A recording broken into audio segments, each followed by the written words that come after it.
PSG versus Bayern মিউনিকের match রাত 2টায় পিএসজির ঘরের মাঠে বায়ার্ন মিউনিক ফিরছে এবং এইখানেও বায়ার্ন মিউনিকের কিন্তু দাপট অতীতে আমরা দেখেছি। পিএসজির মাঠে যে তারা পিএসজি কে হারিয়ে এসেছে, সব মিলিয়ে এই ম্যাচের একেবারে শুরুতে একটা মানে হাই এন্টারটেইনিং ম্যাচ, হাই ইন্টেন্সিটির ম্যাচ। সেটা কি দুই দলের যে স্টার্টিং লাইন আপটা বা আপনার দুই দল যেভাবে এই সিজনটা খেলছে সেটার কারণে কিনা এই ম্যাচের মাত্রা অন্যরকম। যদিও ক্লাব ওয়ার্ল্ড কাপে পিএসজি বায়ার্ন মিউনিককে হারিয়ে দিয়েছিল 2-0 গোলে। এখানে আপনি পুরনো সমীকরণ, পুরনো ক্লাব ওয়ার্ল্ড কাপ কিংবা গত বছরের অর্থাৎ গত সিজনের চ্যাম্পিয়ন্স লিগের ফলাফল নিয়ে আসলে কোনো লাভ নেই, কারণ গত সিজনে পিএসজি রেলিগেশন স্পট থেকে একটু নিচে ছিল। ফলাফল কি হলো? দে ওয়ান দ্য ট্রেবল।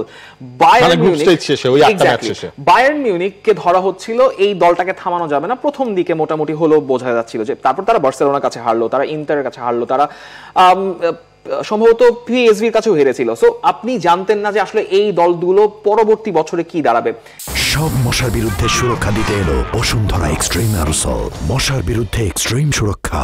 এই সিজনে এসে পিএসজি শুরুটা করেছে একটু ঢিমে তালে, এখনো কিন্তু পিএসজি তাদের বেস্ট ফর্মে যায় না, যেটাতে তাদের ট্রেবল উইনিং ফর্ম ছিল। কিন্তু যেভাবে বায়ার্ন মিউনিক এই সিজনটা শুরু করেছে, ইউরোপের একটা বড় পুরনো এসি মিলানের রেকর্ড ভেঙে তারা 15টা ম্যাচ খেলে 15টা জয় নিয়ে 54টা গোল করে মাত্র 10টা গোল কনসিড করে এই ম্যাচটা খেলতে আসছে নাম্বার 1 ভার্সেস নাম্বার 2 চ্যাম্পিয়ন্স লিগের পয়েন্ট টেবিলের। This is the best match এবং আপনার হচ্ছে চ্যাম্পিয়ন্স লিগের এই সিজনে আপনার গোলস স্কোরিং এর দিক থেকেও যদি আমরা হিসাব করি, পিএসজি মনে হয় বায়ার্ন মিউনিকের চেয়ে একটা গোলে এগিয়ে আছে। 13টা দিয়েছে পিএসজি, বায়ার্ন মিউনিক দিয়েছে 12টা।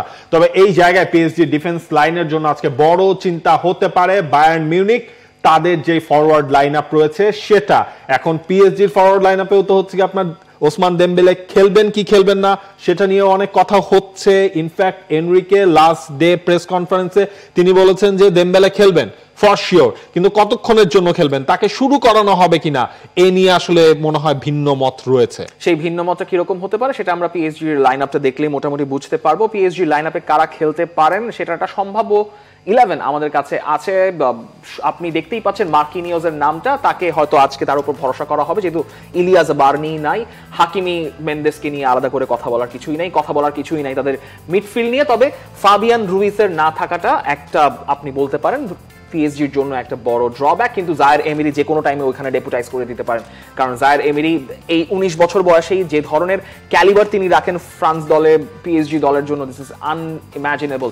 আপনার ওই নামটা দেখতে হচ্ছে যে সেনি মায়োলু, খুবই আনঅর্থোডক্স নাম্বার 9। গনসালো রামোসও খেলতে পারেন, আমরা জানি না, যদি মনে হয় যে দুই ফুল ব্যাক কিংবা সেন্টার ব্যাকদেরকে পিন করে রাখার জন্য তিনি একদম পুরো একদম ট্রেডিশনাল নাম্বার 9 খেলাচ্ছেন, গনসালো রামোস খেলতে পারেন। আর যদি সেনি মায়োলু যেখানে ওই যে উসমান দেমবেলের মতো একটু পিছনে যে অপারেট করে থাকেন, সেক্ষেত্রে সেনি মায়োলু খেলতে পারেন। কভারাজকেলিয়া বার্কোলাকে নিয়ে আলাদা করে কিছু বলার নাই। দিস ইজ মানে আপনার বেস্ট 11 না হলেও বেস্টের খুব কাছাকাছি, মানে 12তে 11 পেয়ে যাবে এই লাইন আপ। এবং এই লাইন আপটাই তো অলমোস্ট আপনার এইখানের ম্যাক্সিমাম প্লেয়ারই লাস্ট সিজনের চ্যাম্পিয়ন্স লিগ জেতা পিএসজির যে স্কোয়াডটাই ছিল সেখানে তারাই ছিলেন। ব্যাক লাইন পুরো সেম থাকছে, গোলকিপারটা আপনার চেঞ্জ হয়েছে, মিডফিল্ডে শুধু আপনার জায়ের এমেরি তিনি ইনক্লুড হয়েছেন, বার্কোলাকেও আমরা দেখেছি, কভারাজকেলিয়াকেও আমরা দেখেছি। এই দল নিয়ে এনরিকে যা করার সেটা গেলবারই করেছেন। এবং এই সিজনও পিএসজির স্টার্টটা একটু স্লো হলেও দেখেন হচ্ছে কি লিগের হিসাবটাও যদি আমরা করি, ফ্রেঞ্চ লিগ, হ্যাঁ ফ্রেঞ্চ লিগে প্রত্যেকবার আমরা যে ধরনের ডমিনেশন পিএসজি শুরু থেকেই দেখি, এবার সেটা কিছুটা হলেও কমেছে। লিগ কিন্তু এন্টারটেইনিং হচ্ছে, সেটা পিএসজি খাবি খাওয়া বলাটা ঠিক শব্দ না, মানে একটা ম্যাচ তারা হেরেছে, ড্র বেশ কয়েকটা করেছে দেখে সেই জায়গায় তাদের ওই অবস্থানটা হয়েছে। এনরিকে এই ম্যাচের আগে তিনি তার ফোকাসটা নিজের দলের উপর যেমন রাখছেন, একই সাথে বায়ার্ন মিউনিক যে এই ম্যাচে ভয়ঙ্কর দল সেটাও তিনি মনে করিয়ে দিয়েছেন। কারণ আপনি যখন টানা 15টা ম্যাচ জিতবেন তখন সেই দলকে নিয়ে আপনার আলাদা প্ল্যানিং করতে হবে। শুধু 3 পয়েন্টের জন্য জয়টা গুরুত্বপূর্ণ নয়, ড্রতে আমরা কঠিন প্রতিপক্ষদের পেয়েছি, তাই যখন আমরা নিজেদের মাঠে খেলবো তখন সেই সুবিধা কাজে লাগাতে হবে। বায়ার্ন তাদের খেলার স্টাইল বদলাবে না, ওরা যেভাবে টানা 15 ম্যাচ জিতে আছে সেটা অসাধারণ। কঠিন ম্যাচের জন্য প্রস্তুত আমরা। এখন সবার দেখার জিনিসটা থাকবে ওইটাই যে দেমবেলে কখন মাঠে নামেন। যেই ডিভাস্টেটিং পিএসজি কে আমরা দেখেছি লাস্ট সিজন, সেই পিএসজি চ্যাম্পিয়ন্স লিগে তাদের সেই মেশিনটা আসলে অন করতে পারে কিনা। দেমবেলেকে তখনই মাঠে নামানো একদম গুরুত্বপূর্ণ হয়ে যেতে পারে লুই এনরিকের জন্য যদি বায়ার্ন মিউনিক পিএসজিকে তাদের ঘরের মাঠে এমন একটা সিচুয়েশনে নিয়ে যায় যেখান থেকে পিএসজির উত্তরানোর জন্য দেমবেলেকে লাগবে। সেই জন্য বায়ার্ন মিউনিকের সম্ভাব্য একাদশটা আমরা দেখতে পারি যে কেন বলা হচ্ছে এই পিএসজি যারা চ্যাম্পিয়ন্স লিগের বর্তমান চ্যাম্পিয়ন তাদেরকেও একটা বড় ব্যাড টাইমস দিতে পারে। এখানে এই কুকীর্তিটা আমার করা, আপনি আমাকে যেই তালিকাটা দিয়েছেন সেখান থেকে আমি মনে হচ্ছে না, I need to make changes. তার কারণ হচ্ছে আপনি যদি ফ্রন্ট লাইনে দেখেন এবং ভাসো কোম্পানি যে ধরনের ফ্লেক্সিবিলিটি তিনি ইন্ট্রোডিউস করেছেন, যে ধরনের প্লেয়ার রয়েছে, যদিও তার মুজিয়ালা তার কাছে নাই, কিন্তু ওই জায়গায় গ্যানাব্রি খুব ভালো ফিট করে গেছেন। আপনার আবার ওইখানে আপনি কেইনকেও খেলাতে পারেন যদি আপনি নিকোলাস জ্যাকসনকে সামনে খেলান। So you can expect to see Nicolas Jackson in the front, Kane in the back. Gnabry খেললে কেইন খেলবেন সামনে। কিন্তু আমার মূল দেখার বিষয় যে রাইট উইংয়ে ওলিজে শুরু করেন নাকি কার্ল লেনার্ড, বায়ার্ন মিউনিখের নতুন ফিনম, যাকে বলা হচ্ছে যে নতুন আরেকজন সেন্সেশন প্লেয়ার, 17 বছর বয়সে, মাত্র 5 ফুট 6 ইঞ্চি। আমি খেলা দেখে মুগ্ধ হয়ে গেছি কার্ল লেনার্ডের খেলা দেখে। দুর্দান্ত, যেভাবে স্পেস দেখে ড্রিফট করে বেরিয়ে যেতে পারেন, খুবই অ্যাম্বিপেডাল একজন। গোলও তিনি পেয়েছেন প্রথম থার্ড ম্যাচ ডেতে যেদিন খেলেছিলেন গোল পেয়েছেন।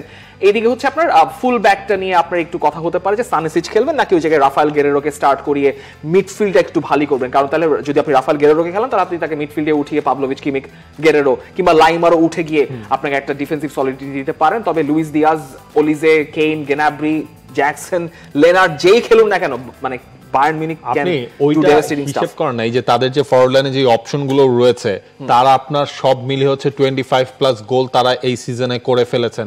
আপনি ওলিজেকে যদি আপনি এই ম্যাচ না খেলান, আমরা লাস্ট ম্যাচে কি দেখেছি বুন্দেসলিগার ম্যাচটায়, ওলিজে খেলেন নাই, লুইস দিয়াজ খেলেন নাই, হ্যারি কেইন খেলেন নাই। ওই ম্যাচ বাকি যারা স্টার্ট করেছেন তারাই, নিকোলাস জ্যাকসন তিনি ওই ম্যাচে গোল পেয়েছেন। মানে এই জায়গায় পিএসজির এগেইনস্টে কি একটা সলিড নাম্বার 9 হিসেবে জ্যাকসনকে এই ম্যাচে ইউজ করা হবে কিনা সেইটা হচ্ছে কি এখন দেখার। কারণ হ্যারি কেইনকে তো এখন আমরা ওই হাইব্রিড মডেলটাতেই আসলে দেখতে পারি, হাফ 8, হাফ 10, ফুল 9। আপনি যেই হিসেবে হ্যারি কেইনকে ইউজ করতে চান এই ম্যাচে আপনি সেভাবেই তাকে ইউজ করতে পারবেন। এইটা হচ্ছে একটা প্লাস পয়েন্ট এবং এই ব্যাটেলটাই আসলে এই ম্যাচটাই আমার মনে হয় আইডেন্টিফাই করে দেবে যে পিএসজি ডিফেন্স ভার্সেস বায়ার্ন মিউনিখের অ্যাটাকিং থার্ডের যে অপশনগুলো রয়েছে তাদের মধ্যে ওই মিক্স আপটা। মার্কিনিউসকে টার্গেট করার একটা প্ল্যান হয়তো ভাসো কোম্পানি থাকতে পারে। মার্কিনিউসকে এরিয়ালি বিট করাটা বেশ কিছুটা ইজিয়ার দেন জাবারনি। সেক্ষেত্রে নিকোলাস জ্যাকসনও খেলতে পারেন। তাহলে আপনি কেইনকে হয়তো একটু উইথড্রন নাম্বার 10 রোলে খেলালেন, গ্যানাব্রিকে হয়তো আপনি সাবস্টিটিউট হিসেবে নামালেন, ওলিজে খেললেন, কার্ল লেনার্ড আপনার পরবর্তীতে নামলেন পিএসজি কে আর একটু নাস্তানুভূত করার জন্য। কিন্তু আপনাদের ভুলে গেলে চলবে না, এক ফ্ল্যাঙ্কে আছেন আশরাফ হাকিমি, আরেক ফ্ল্যাঙ্কে নুনো মেনশ, সেদিকে কনরাড লাইমার বা ওইদিকে স্তানিসিচ।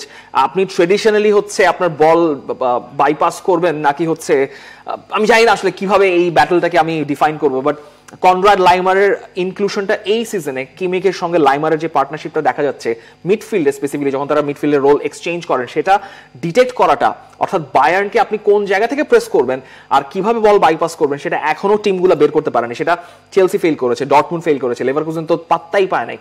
কিন্তু মূল কথাটা হচ্ছে বায়ার্ন মিউনিখ এখনো পিএসজির মতো কাটথ্রোট অপোনেন্ট ফেস করে নাই। আমি চেলসি, ডর্টমুন্ডকে ওই তালিকায় ধরছি না, কারণ যেভাবে তারা পারফর্ম করেছে অতটা ছিল না। বার্সেলোনাকে তারা হারিয়ে আসছে পিএসজি। সো আপনি এক্সপেক্ট করতে পারেন this is the biggest test for Bayern Munich, PSG K face করা, নাম্বার 1 ভার্সেস নাম্বার 2 স্বাভাবিক। কিন্তু আমারও তাও ধারণা যেই কারণগুলো বললাম, যেই কথাগুলো বললাম, এবং স্পেসিফিক্যালি শেভালিয়ের পারফরমেন্স নিয়ে আমার একটু ঘাটতির জায়গা আমার কাছে মনে হয়েছে। যেই জায়গাটাতে পিএসজি ট্রেবল উইনিং সিজন পার করেছিল তার বড় কারণ ছিল দনারুমার পারফরমেন্স। শেভালিয়ে সেই জায়গায় এখনো অনেকটা পিছনে পড়ে আছেন, যেহেতু জাবারনি নাই, মার্কিনিউস খেলছেন। সো পিএসজি কিছুটা বায়ার্নের চেয়ে পিছিয়ে থাকবে এবং আমার কারণ হচ্ছে বায়ার্ন মিউনিখ এই কারণে জিতবে ম্যাচটা। বায়ার্ন মিউনিখের কোচ ভিনসেন্ট কম্পানি, যার সাথে নতুন করেও কন্ট্রাক্টটা রিনিউ করে ফেলেছে বায়ার্ন মিউনিখ কর্তৃপক্ষ, তিনি যেটা জানিয়েছেন পিএসজির সাথে ম্যাচটা যে একটা হাই ভোল্টেজ ম্যাচ হতে যাচ্ছে সেটা নিয়ে কোনো সন্দেহ নাই। জয়ের বিশ্বাসের সাথে আমাদের একটা পারফেক্ট ম্যাচ খেলতে হবে। আমাদের প্রতিপক্ষ বর্তমান চ্যাম্পিয়ন, এবারও ওরা ফেভারিট। এই ম্যাচ ওদের ম্যাচে ঘরের বাইরে খেলা আসলে বেশ কঠিন, মানে এমন ম্যাচ ঘরের বাইরে খেলা বেশ কঠিন, যেহেতু এটা বায়ার্ন মিউনিখের অ্যাওয়ে ম্যাচ। আমরা বিশ্বাস করি আমরা সুযোগ পাবো। আমারও মনে হয় বায়ার্ন মিউনিখ আসলে সুযোগটা ক্রিয়েট করতে পারবে এবং সেই সুযোগ ফিনিশ করার জন্য ওই ধরনের সেটআপও তাদের আছে। তবে এইটাও আলটিমেটলি দিন শেষে মাথায় রাখা দরকার, গেলবার এই পিএসজির এই ডিফেন্স লাইনটাই চ্যাম্পিয়ন্স লিগ জিতেছিল। চ্যাম্পিয়ন্স লিগ জিতেছিল ডনারুমাকে নিয়ে, সেই ডনারুমা নাই। ওই এটাও একটা ভালো পয়েন্ট বলেছেন, ডনারুমাটা নাই, ডনারুমা না থাকাটাই পিএসজির জন্য এখন বড়। কিন্তু যে কারণে আসলে লুই এনরিকে শেভালিয়ার উপর ভরসা রেখেছেন, সময় আছে আপনার, অলরেডি মাত্র সিজনের 1/3ও শেষ হয়নি, ইটস অনলি নভেম্বর মাস, আপনার ডিসেম্বর মানে মে জুন পর্যন্ত সময় বাকি আছে, অনেক কিছু সমীকরণ পাল্টে যেতে পারে। কিন্তু এখন পর্যন্ত মনে হচ্ছে পিএসজির ওই জায়গাগুলো একটা বড় দুর্বলতার জায়গা, যে কারণে আপনি দেমবেলেকে হয়তো পাবেন অনেক পরে, তবে কভারাজকেলিয়া বার্কোলাকে আমরা অলরেডি মানে বাদ করে দিচ্ছি না যে তারা কোনো প্লেয়ার না, ডেফিনেটলি তারা বায়ার্ন মিউনিখকে যে কোনো মুহূর্তে বিপদে ফেলতে পারেন। তবে আপাতত দৃষ্টিতে কাগজে কলমে মনে হচ্ছে পিএসজির চাইতে বায়ার্ন মিউনিখ বেশি শক্তিশালী, বায়ার্ন মিউনিখের দিকে পাল্লাটা ভারী।